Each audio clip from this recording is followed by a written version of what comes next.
Well, welcome back. The foundation has already been laid for the conversation that we're having next, which bothers on the cutoff mark and the new entry age for universities. Since the announcement was made, perhaps set both the internet and every other platform in a frenzy. So there are some who have, applauded the new move, the new cutoff mark. There are some who have condemned it. In fact, the recent information that we have is that some of the universities are not exactly happy with it. And then the new entry age. Issues around maturity, issues around how it will change the employment age, for people who finish school at a particular age.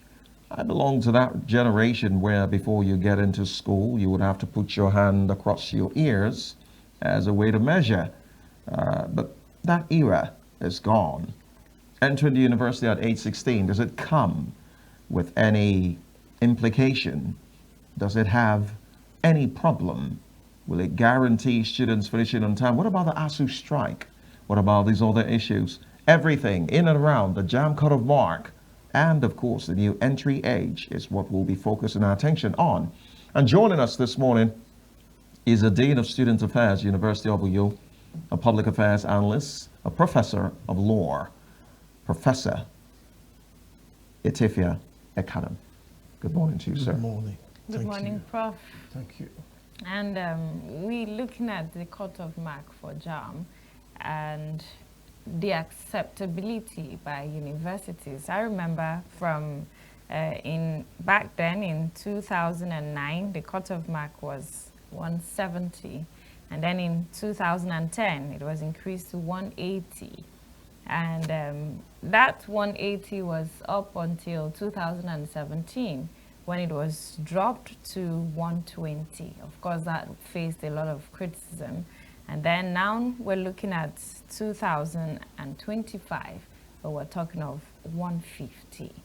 The university system seems not to be comfortable with the 150. Is it higher or is it too low?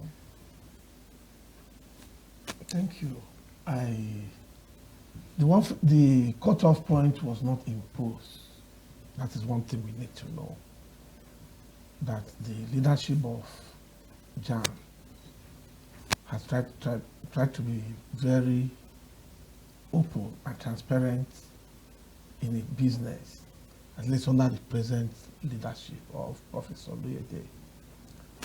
And if we can remember, the process was being live, was streamed live on many media houses, so that vice chancellors were the ones who were given the opportunity to suggest, and different vice chancellors made their position, and from there a position was taken. And what we are talking about, when we talk about 150, we're talking about minimum, the base. Universities now have the prerogative to go back to their vice chancellors, rather, to their various universities and sit down with their senate and come up with what is acceptable to them, what depending on, based on the various courses they offer. But the baseline is what was agreed at that meeting, so that no university in Nigeria in the 2025 admission cycle is expected to go below that 150. Okay. But then the 150, because you said you mentioned different various numbers and years. Yeah. Cutoff marks would usually depend on the performance of students in a particular exam, based on availability of spaces. Availability of spaces. Yes. So when we talk about that cutoff, some schools, some universities, if not most, particularly in the southern, in the state that comprise southern Nigeria, may have a cutoff point for the various courses, which may not go below 200 for various courses. And what University A may have for a particular, say for course A, may not be the same thing with what University C may have for that same course. That will now depend on the number of students applying into those courses, for those courses in those universities, and their performances and the availability, the spaces available. Now, Prof, I'd like to ask you, since this announcement was made, I've had to do some reading and research, and taking, for example, West African countries and in other climes, you don't have this happening. There is a fixed cutoff mark, there's a fixed score, but every year, from Jennifer's, enumeration there, we've had to review. Why this inconsistency? Why this undulation? Why is it difficult for us to leave it at a point, and that is the point going forward? It is not. It is not. Will it be right and rational to leave it at a point? Let us say in year A. Year A, there are 100 spaces and 1,000 applicants applying for admission into 100 spaces, and performance is high. You need to place cutoff, come up with a cutoff that will only allow you to select the number of applicants you need to fill that number of spaces. Now, in year B, the availability, the spaces available may now be 500, and 2,000 applicants may apply. One cannot really control the number of applicants, just like one can hardly also control the number of available spaces. Now, in this year B, performance may not be as good as it was in year A. So, and we also know that there is inconsistency in the in the available space, which for students to contest. So, you now have to come up with a point that will allow you select applicants to admit from the number you have, that will fill that 500 spaces. Okay. Professor Cannon, we'll come back to you. We have joining us virtually our guest, who is the Deputy Vice Chancellor, Federal University of Otueke in Bayelsa State, Professor Chris Onyema. Good morning, you Prof. Welcome.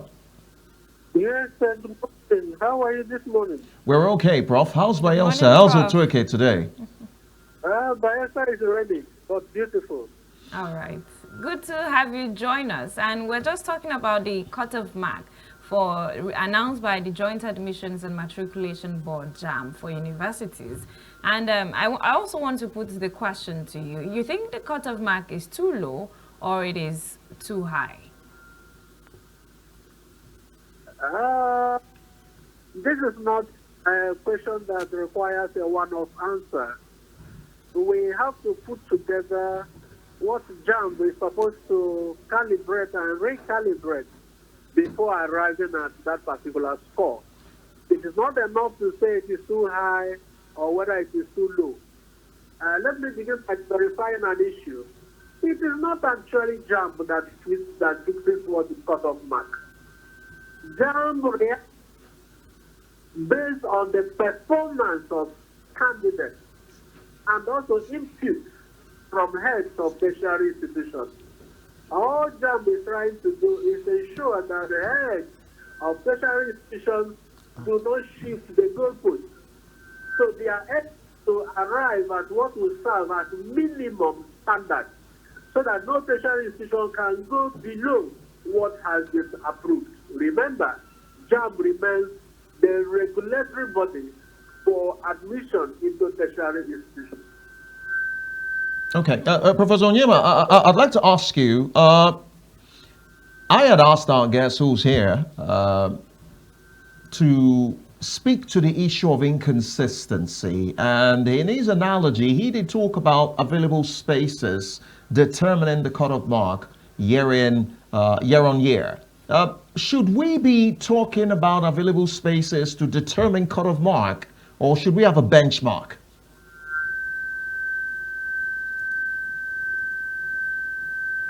Professor Onyema, are you there? Yes, can you hear me? Yes, go ahead, please. Yes, what determines cutoff mark is demand and supply, as well as performance. A situation where we have enough tertiary institutions to accommodate the number of students that applied for JAMB. When we can't say let us accommodate all of them because they applied or because we have the spaces, there is also the issue of quality assurance. Again, that is why you asked initially whether it is too low or too high. It is about quality assurance as well as the demand and supply of based on candidates that want to get into tertiary institutions. And let us get this straight. Cutoff does not mean that every university must admit every student that meets that particular score. Rather, it is called the minimum, that is the score that no tertiary institution is expected to go below. Rather, there are also programs that are in higher demand in various universities, just like there are universities that are higher in demand than other universities. Remember, JAMB released a recent policy brief that mentioned the University of Lagos, mentioned University of Ilorin, UI, and down east you have a place like Unisic and so on. So you discover that it is about demand and supply and also the need to have quality assurance. It's not about space. It's demand and supply and quality assurance. These are the mechanisms that I think JAMB is putting forward. But I know that when you wanted to find out, when you wanted me to say whether it is high or low, you had in mind what is actually the percentage score of 150, vis-a-vis the 400 points that, it is a fair mark. It is a fair mark. But that is the state of our educational institution. It is taken from the performance of students across the various levels of application. 150 for universities, 140 for colleges of medicine, polytechnics 100, colleges of education 100. And there is also this specialist consideration for universities that offer, for instance, agriculture. So a situation where nobody applied to read a particular program, and in the nation's educational profile, it is important that particular program actually have a candidate studying it. What do? Are you going to say, because this is too low, we are not going to admit students into that program? No. Look at agriculture. Students apply to study agriculture. Not required to. How many apply? Even with the 60-40 dichotomy in favor of the sciences, how many students actually apply to study the sciences? Look at science education programs. How many students apply to study those courses? Are we going to close down those departments because cutoff is low or cutoff is high? That is why there is need for quality assurance, while also considering demand and supply, not just about universities, but also about programs. Okay. These programs that are critical to the development of the nation should be sustained. Prof, we had made mention earlier about available spaces. And I just want to understand, when you say available spaces, what does that mean? Are there allocations made for perhaps some department or faculty for a particular year or something. What does that really mean? All tertiary universities, for instance, or universities, for instance, are controlled by the National Universities Commission. And every university has what we call current capacity approved by the National Universities Commission. That is one. Second, there is also the 60-40 dichotomy, the ratio between sciences and the humanities. These are what determine space. Before NUC approves current capacity, it should have put into consideration the infrastructure of both human and the structural, that are in that particular institution. So these two determine available space. What is the university current capacity? Vis-a-vis the science humanities ratio in the university. Okay. Universities use this to determine what is the eventual cutoff for that particular university. Okay. All right. We'll come back to you, Professor Onyema. Let's come to you, Professor Tefia. Question I'd like to ask. We know some states that are regarded as educationally disadvantaged states. Are they captured in this consideration? There. When we say minimum, that minimum includes those states. Now, for example, a university may now come up with its own mark, cutoff mark, for a particular program. Now, which may be, let's say 200. But for those, to capture those, to take care of those from those states, applicants from those states, that they may come down from 200 to something lower. That way they can even go as low as that 150. That 150 is just the base. It is the base. Okay. Okay, and I don't know, I'd still want to bring in the issue which happened in Cross River State, that's University of Calabar, and we're talking about allocated spaces. I don't know, Professor Onyema, can you still hear me? Yes, I'm with you. Okay, I'd like to put out this question. You talk about carriage capacity, and we've had incidences where universities have intake of people, and sometimes even within the department or faculties, you hear certain complaints, the number is too much, and people are too many. And just with the recent incident at the University of Calabar, where over 300 students, dentist students, were sent home, and there was a meeting between the parent, student, and the management that the college, their location was not for that number. It was too much. And I don't know, what is the process like when we talk about carriage capacity? We talk about allocations. What is the process like? These people have been in school for 5 years, and within that period, there was admissions granted to them. School fees were paid, acceptance fees were paid, and the university were aware of the number they could take. Or is there a possibility that universities do not know the numbers they can take during admission period? All right. I am not able to speak for the University of Calabar, especially when you have also mentioned that the matter, has been escalated and is being looked into. I guess one should wait to get the result of that particular engagement. But I want to reiterate that JAMB, NUC, and even NYSC now collaborate in administering the life world of candidates from the point of admission into graduation onto, National Youth Service Scheme. At every point, there is policy statement, policy guides that institutions under the control of these bodies are expected to fulfill. One of which is the carrying capacity.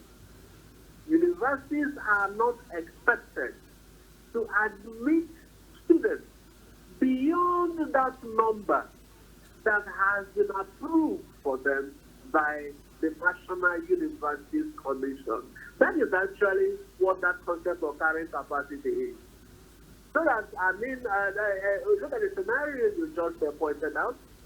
There could be many more. There are many more issues. There is this issue of when you say students peek through the window, some candidates have a comfortable spread of writing that some do this, some that, some don't even attend lectures at all, and when you ask them, they say there is no space. If we admit students based on that approved current capacity, I think we will minimize this kind of complex. I am not talking about the University of Calabar. I'm talking about this general policy guide and the need for universities to adhere to it. All right, Professor Onyema, we'll come back to you. Just hold on. Let's come to you, Prof. Etifia. Entry age, 16. Is that an ideal age? For, I think, 16, before 16, we remember we had 18. Yeah. Which is, for everybody, yes, a stage of maturity. Yes, when it was 18, many Nigerians complained. The complaint was that a good number of young people from the age of 16, 17 are already out of secondary school and ready for tertiary admission into tertiary education, into universities and other higher institutions. Now, when we look at it, I think, for me, 16, I don't have any problem with the age of that age 16.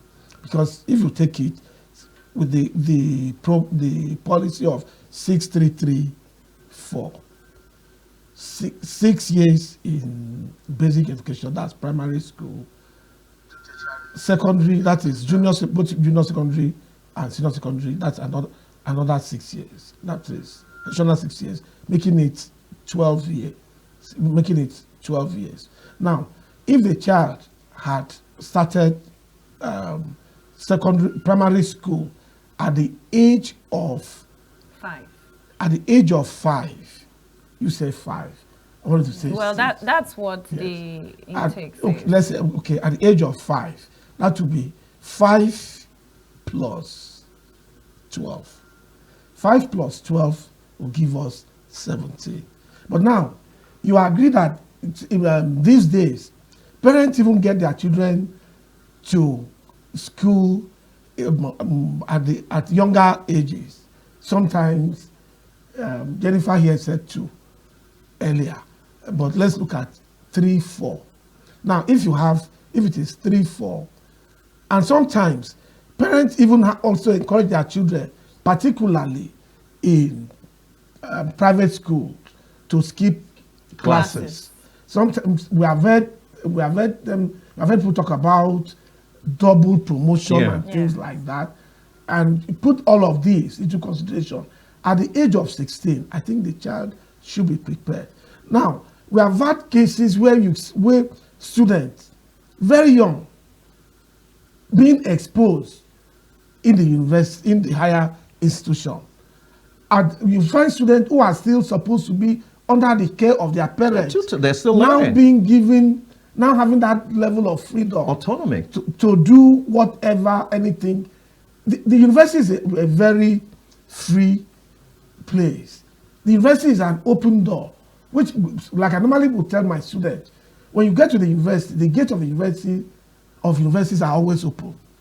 You return, a child goes out and wants to return at 1 a.m. The gates are open. There'll be nobody will be there maybe with a cane in his hand to say, where are you coming from?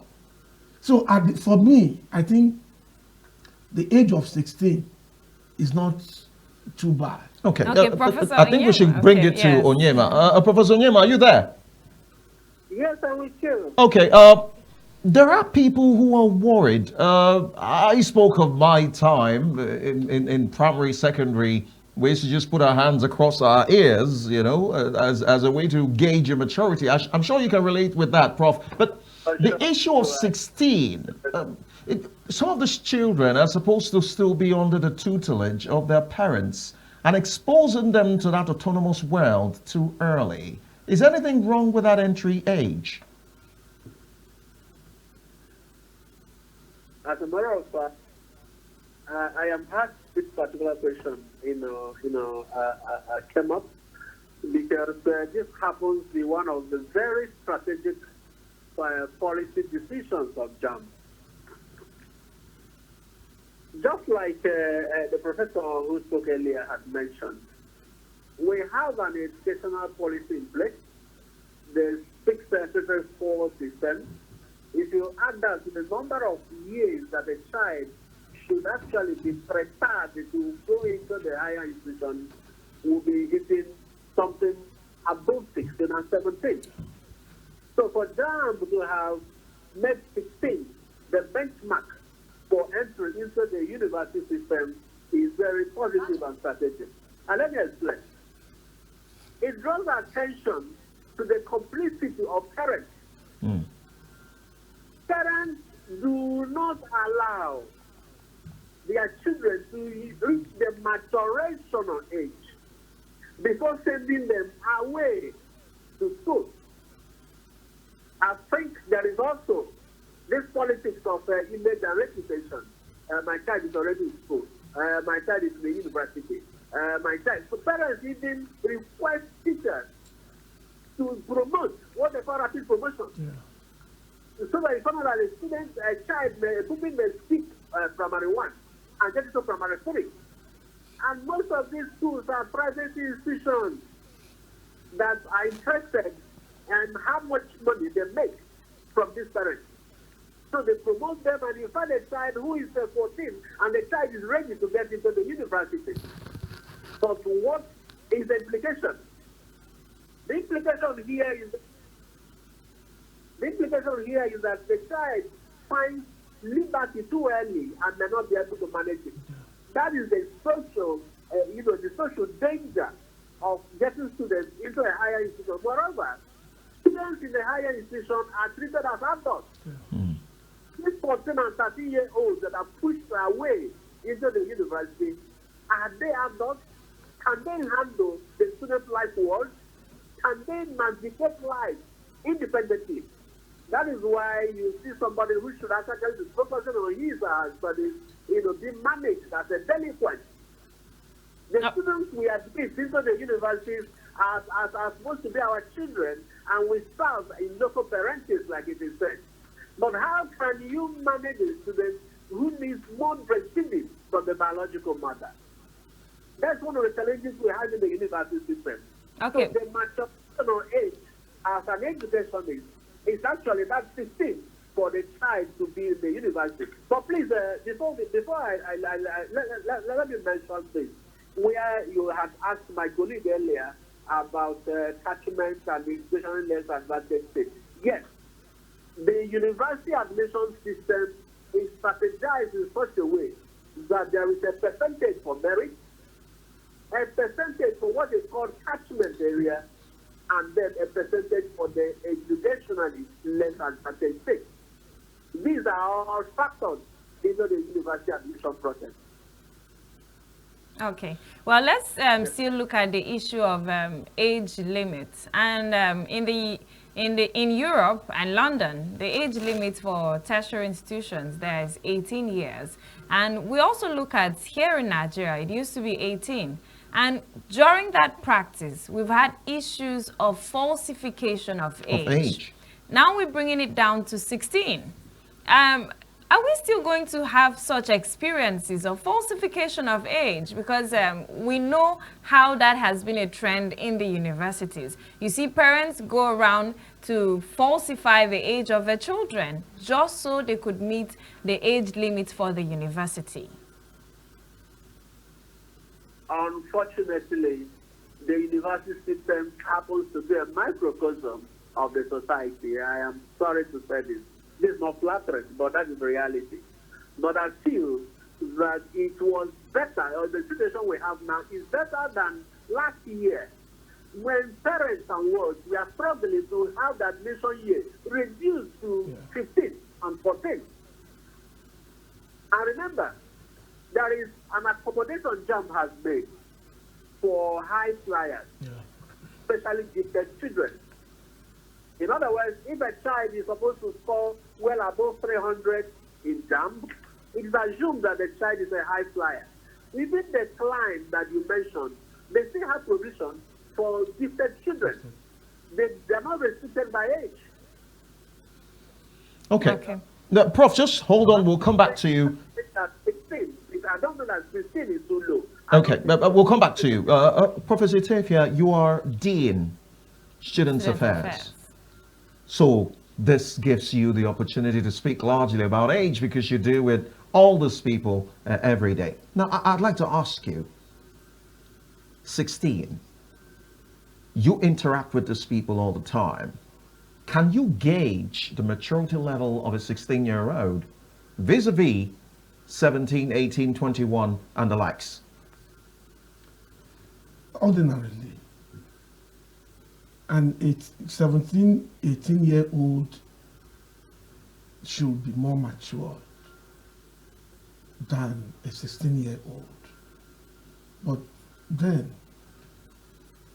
the age at which these students are prepared to be admitted into tertiary institution today is not the same thing as it used to be some years back. And when parents look at for example, the issue of the problem of consistent recurring strike action in the universities by the various unions and other issues in employment at the end of the day. We'll come to that. We'll come to that. So the need for parents started pushing for their children to get into school, university earlier, so that if a child gets to school, the university or a higher institution at 16, strike kept some of us at home for up to 2 years, and so maybe recurring. You could have recurring season of strike, so maybe you're doing like 3-4 years at home.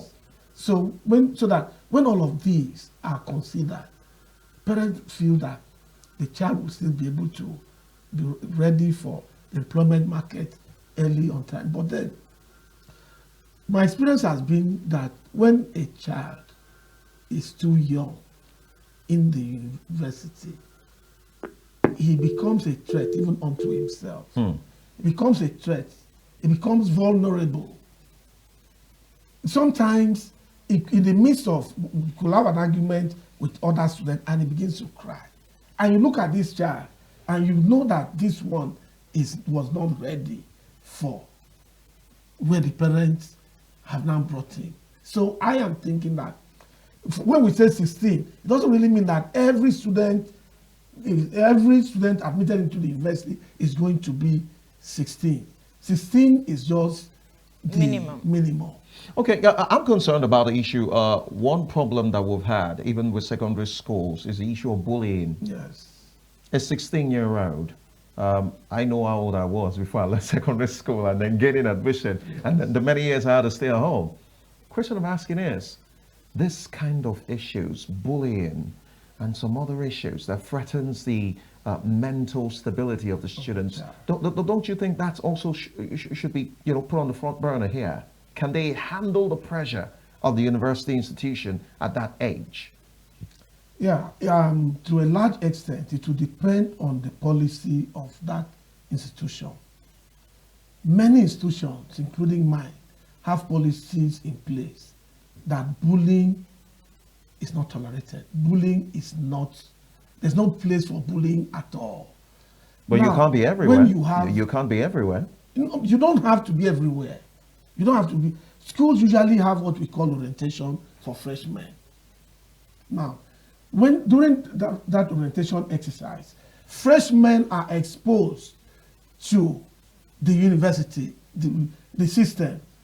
they are given, they are different experts, including counselors, are invited to talk to these students.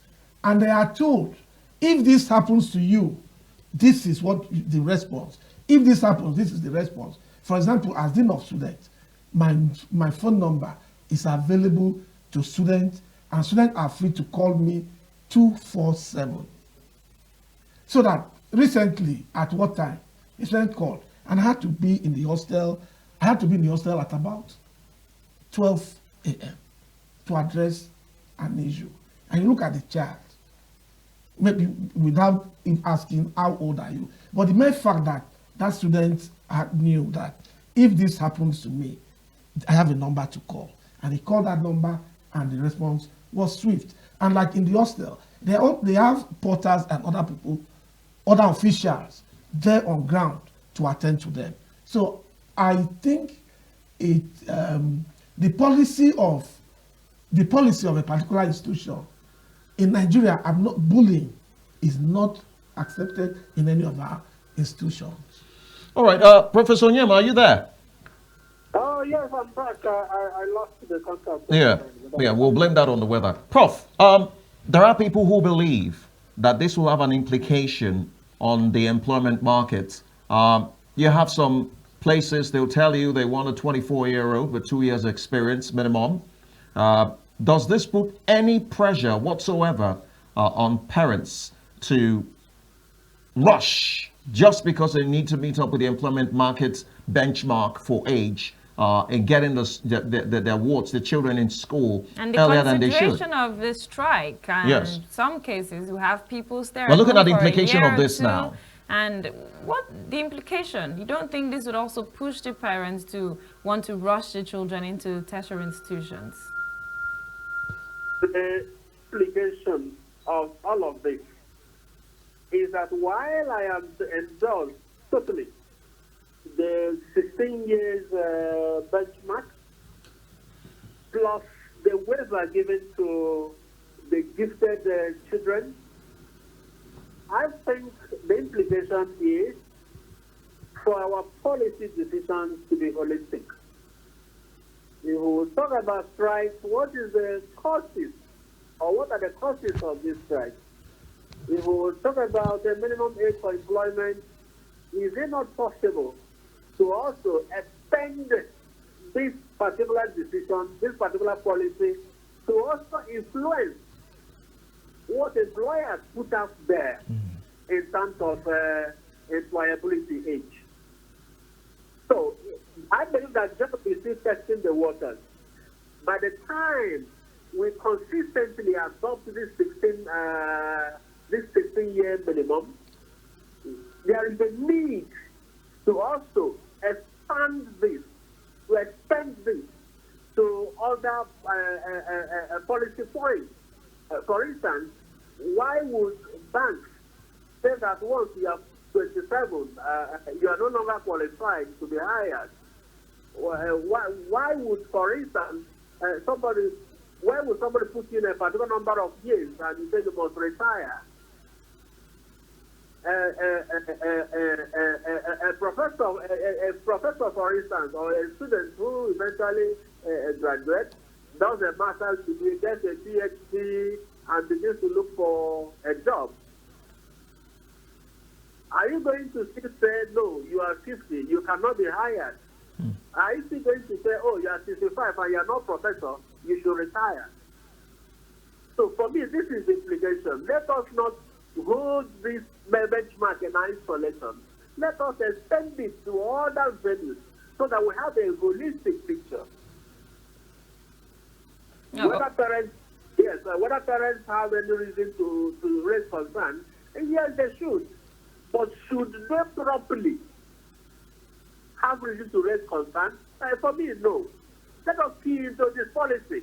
Let us allow our children to mature so that they can reach their optimum when they find themselves in classes at various levels, so that they can also navigate their life world with maturity when they find themselves with that kind of what is it now, freedom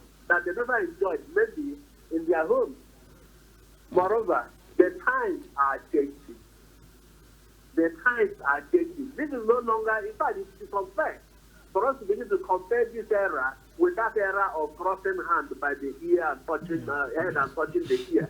That was when we left the 3 R's, reading, writing, arithmetic. Now, a lot of things are happening from the kindergarten to the primary to the secondary school. Our students are faster than our educational system. That's just the truth. So I think the 16-year benchmark is a win-win situation. Okay. Well, let me bring this to you, Sorry. Professor. Okay. When Prof talked about the hand crossing, Yeah. I remember back then in the village, my younger sister and I went for admission. I was very chubby. My hand could not cross, but my sister's hand crossed. So my sister was admitted meanwhile I was the elder. So that was it. Okay. So I had to be in school for 1 year without being registered. Because my hand couldn't touch my ear. I was so fast. Oh, wow. Okay, and that brings us to the changing times.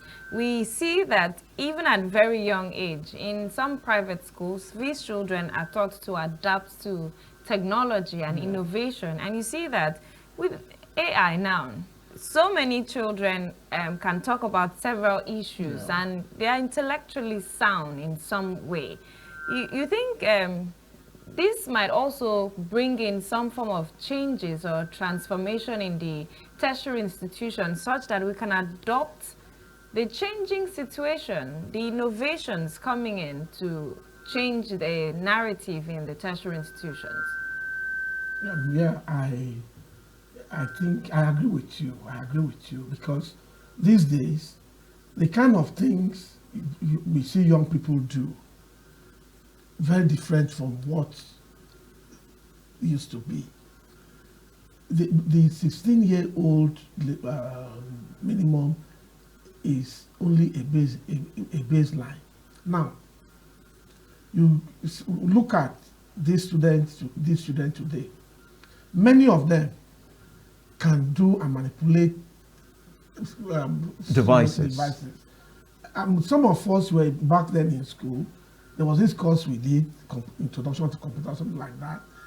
And if a box of match and if a handset were kept for us to identify which one was a computer, some of us would go for the box of match because we were taught this thing we never saw. But today, young people can manipulate this thing and do a lot. So, for me, I'm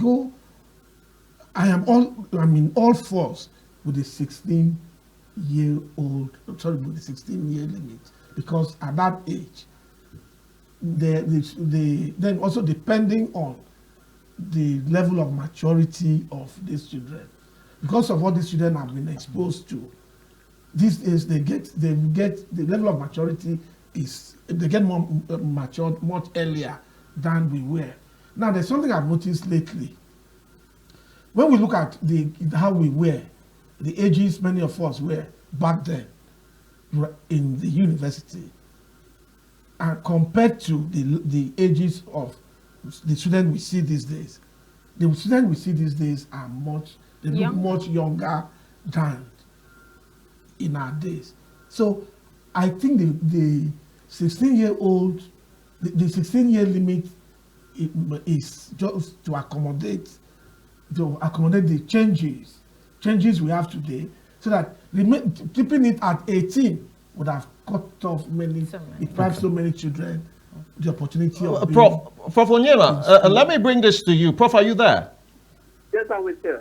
Prof, there are people who believe that there's a dichotomy between the rich and the poor in policy making, that this policy favors the rich who are able to access education and have their children have the basics of life because they can afford it. Now, the people who do not have the money will have to grapple with the state of our public schools and then battle with JAMB for the many years and then deal with ASU strike. You think this policy favors only the rich? Like I said earlier, the university system is a microcosm of the society. Doesn't the general society favor the rich? We buy from the same market, but the money monies in our pockets, the monies we earn vary. Even those of us that claim that we are public servants, some MBAs are paid higher than others. We just talked about strike, and I said we should interrogate the cause of this strike. Has that been interrogated? How many decisions, how many meetings has asked to help with the representative bodies of government? So it's just to be expected. But what we are trying to say is this: how can JAMB ensure that its policy statements are consistently adhered to by both public and private universities? Like I said earlier, JAMB is a regulatory body. Is it possible that while the admission benchmark is at 150 in a public university, is it possible that private universities admit candidates at a score lower than 150? Is it possible that when we say age is 16 years, that private universities admit at ages below 16? Yes. These are the issues. But there are caps.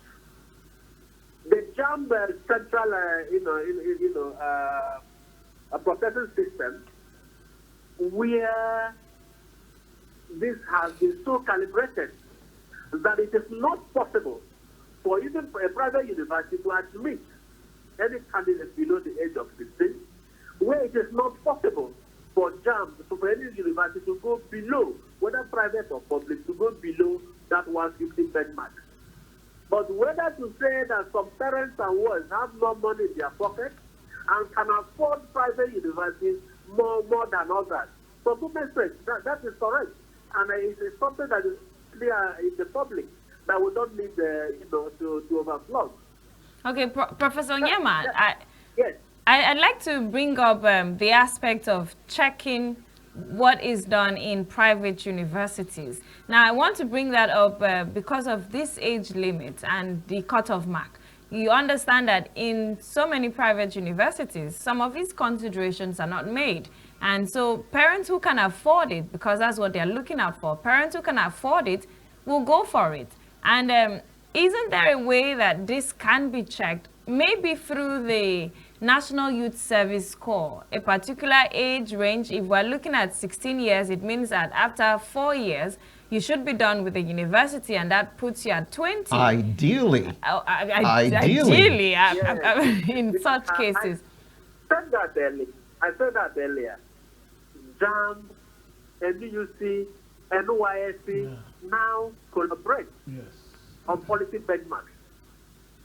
For instance, if a particular school overshot its benchmark, JAMB will not approve the list of students that are about to matriculate. JAMB insists that the list of students that matriculate for each session should be sent to it. If the program is a 4-year program and there is no official reason for a student to graduate before the 4 years approved for that particular course, that student would be sent home and will not be allowed to do NYSC. So, if a student is admitted to do a 4-year program and the student finds himself or herself posted for NYSC, just know that that posting is fake. NYSC will not post such a person unless, of course, the person got into the university through direct entry.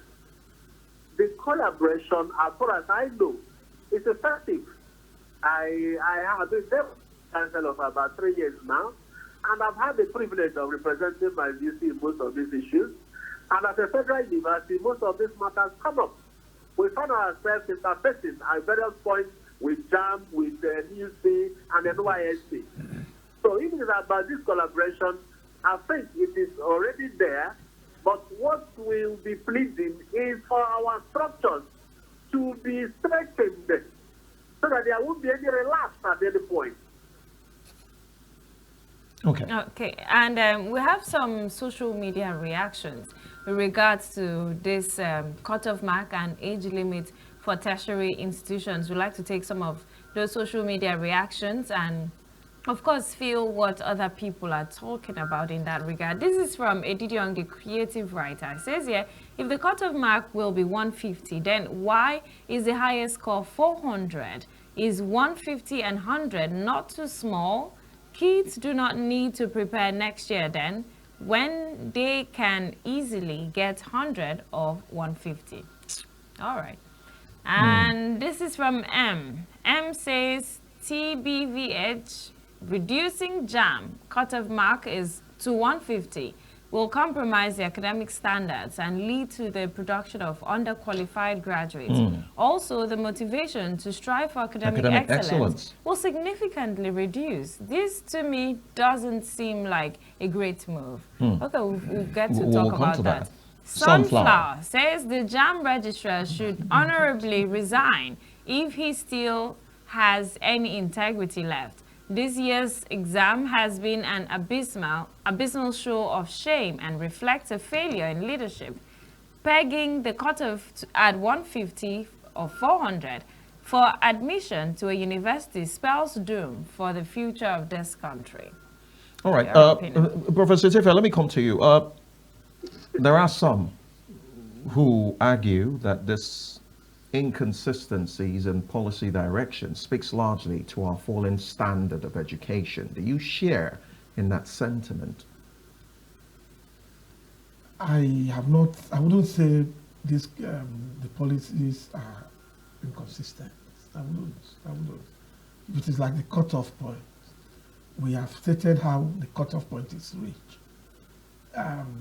The cutoff point, there are factors that are considered before that is reached. Then we now come to the issue of age. Times are changing. And policies also have to change to meet up with the dynamics of time. Yeah, but in making these policies, is it all encompassing? Because, of course, I have followed arguments who say that, look, this age entry favors only those who are privileged. People who do not have the monies will have to grapple with battling with JAMB, grapple with, making entries into school. By the time you're out of school, as somebody who's not from a privileged home, Yes, you are in your late 20s to 30s. But the society itself is, all fingers are not equal. So if somebody is struggling, and by the time he's prepared for school, he's above 16, nothing stops him from going in. Nothing. Yeah, but the employment market, the employment market. Yes, agree that Prof. Onyema had raised some issues in the employment market. And he has also advocated that there is need for those policies on employment to be adjusted. That is very valid. But to say that these policies are only to favor one section of the society, well, members of that section are also members of the society, and they need to be considered. Members, those who are outside that category too, there is also need for them to be considered, which is why that advocacy has been made for the policy to be extended, the satellite to be extended to policy on employment and retirement. So that if somebody got ready for employment at later part of his age, he should be able to have some time. There were some colleagues we came in with together when we when we were employed. Some of them feel about retiring, and some of us still have, which is the kind of thing the prof is talking about. Came in maybe after about less than 18, 20 years. They're already on their way out.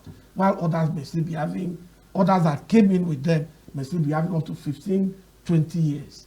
So that is okay. But these are issues that can be addressed with policy adjustments. So policies will continue to be adjusted as long as the society exists. But when they happen like this, I think we should be careful not to see it as being tilted to favor a particular segment of the society. Those members of that segment are also members of the society. Okay, And, Professor I'm Onyema. entitled I was going to ask a very Yeah. funny question.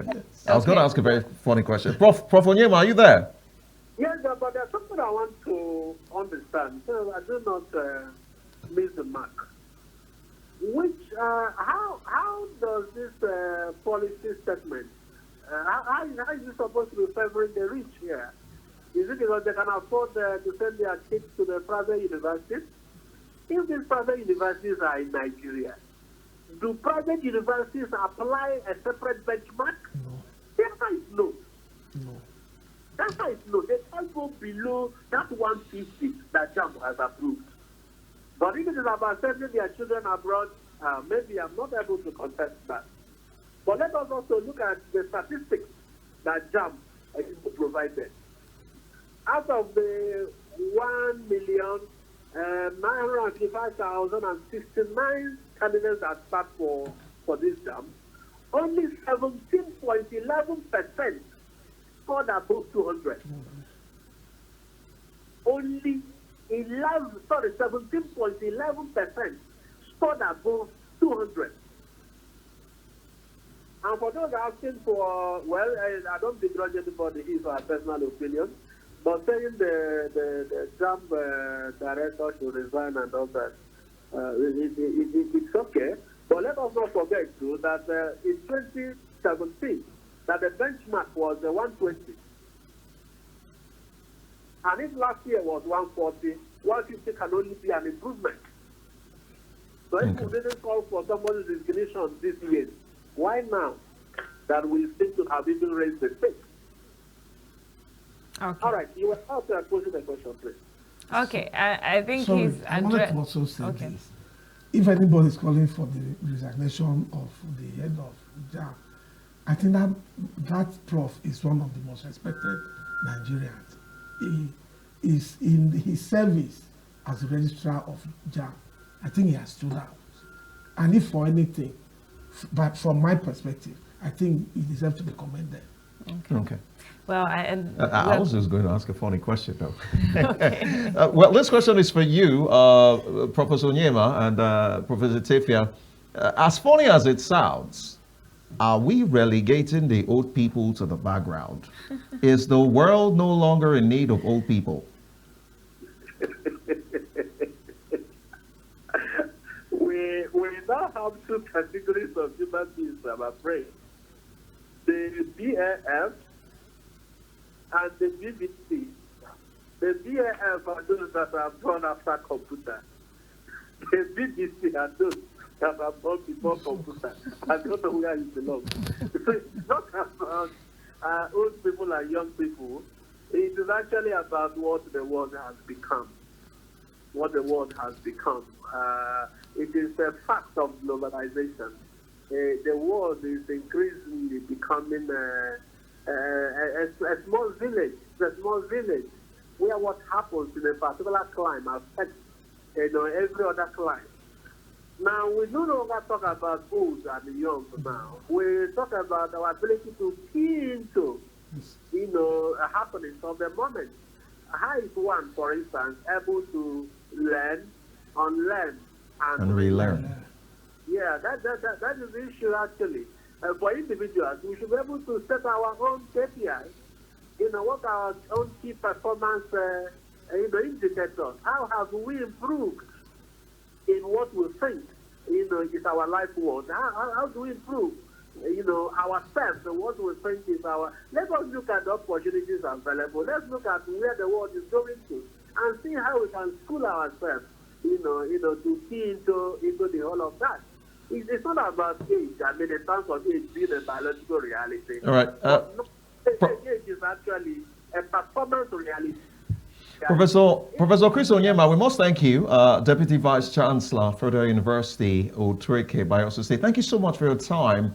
We really have enjoyed every inch of the conversation. We're looking forward to having more conversations with you whenever we at least call on you. We do hope that you will, respond. Thank you very much. It's my pleasure always. Thank you again, very Professor much. Onyema. And again, we want to thank you, Professor Ekanem. Etefia Ekanem, Dean, Student Affairs. Affairs, University of Uyo. Thank you so much. And Professor of Law. Today we're not talking law. Yeah. Thank you. If there's anything you'd like to say as your parting shot, so we can close the conversation. Yeah, what I want to say is that Nigerians should just look at these policies as being something, things that have been done to move this country forward. With this cutoff and the age limit, you realize that the doors are open for almost every Nigerian, those who did well and those who didn't do too well. For anybody to say that if the cutoff point mark is low, not everybody would have been. For some reasons, even very good students may not have done too well. And higher institutions are where people go to learn. They might not have been that good, but they are given opportunity to go and learn. And some of them will eventually improve themselves and become people that will change the society positively. Thank you again. Thank you. Jennifer. Thank you very much, Prof.